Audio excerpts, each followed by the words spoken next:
Ak ste sa doteraz nevedeli rozhodnúť, cez ktorú spoločnosť investovať, tak dnes tu pre vás mám 3 novinky zo sveta investovania, ktoré vám môžu pomôcť rozhodnúť sa. Ako prvý tu máme Finax. Finax je tzv. Roboporadca, čo znamená, že vašou zodpovednosťou je len nastaviť si trvalý príkaz, vybrať si investičnú stratégiu a nechať Finax investovať za vás. Ešte aj s tou stratégiou vám pomôžu formou veľmi jednoduchého dotazníka.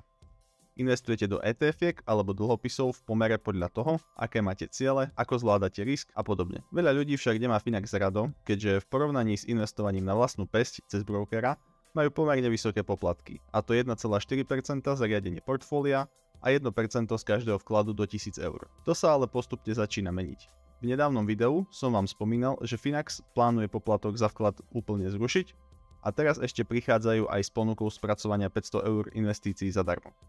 Tým, ktorí vo Finaxe ešte účet nemajú, stačí len si účet založiť a aktivovať si ho minimálnym vkladom 10 eur a túto zľavu automaticky dostanú. Je tu možnosť aj pre existujúcich klientov, ale tým musia vložiť v priebehu 2 mesiacov aspoň spomínaných 500 eur. Správu zadarmo môžu existujúci klienti získať aj pozvaním nových investorov, za ktorých dostanú odmenu podľa výšky ich prvého vkladu.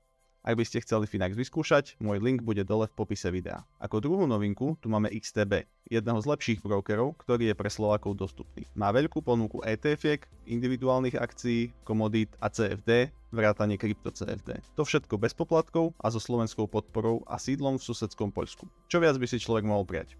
Nedávno vyriešili W8 BAN formulár, ako som tiež spomínal v jednom zo starších videí. A teraz prinášajú aj frakčné akcie, tiež úplne bez poplatku. S týmito zmenami sa XTB posúva medzi najlepších brokerov, akých môžete zo Slovenska používať.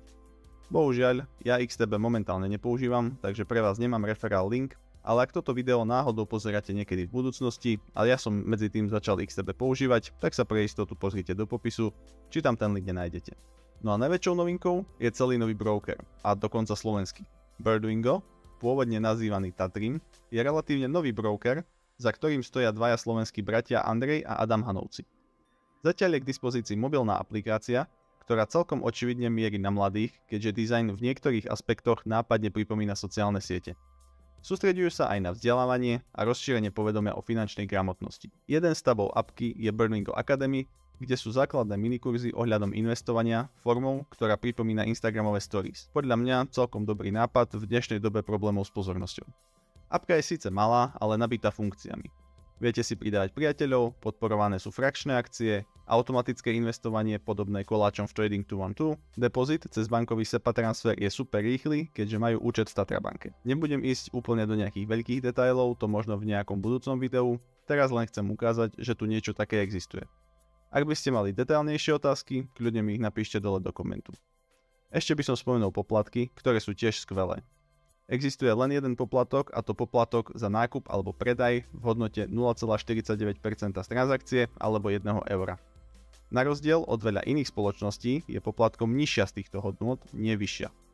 Takže ak nakúpite za 100 eur, tak zaplatíte len 49 centov, čo je tých 0,49%, ale keď táto hodnota prekročí 1 euro, napríklad by ste nakúpili za 1000 eur a vtedy už by 0,49% bolo 4,90, tak stále zaplatíte len 1 euro. Na pravidelné investovanie do 1 až 2 akcií alebo ETF-ka je to ideálny systém. Ale ak chcete tradovať alebo kupovať 10 rôznych akcií každý mesiac, tak to môže trochu narásť. Najväčším ťahákom tohto brokera je však ponuka amerických ETF-iek. Ak sledujete nejakých zahraničných finančných youtuberov, väčšinou hovoria o ETF-kách, ktoré tu u nás nenájdete, napríklad VOO, VTI alebo SCHD. Väčšina brokerov tieto ETF-ka v Európe neponúka kvôli regulačným problémom, no Birdwingo ich má. Ak by ste si chceli Birdwingo vyskúšať, v popise videa budete mať referál link s malou odmenou pre nás oboch.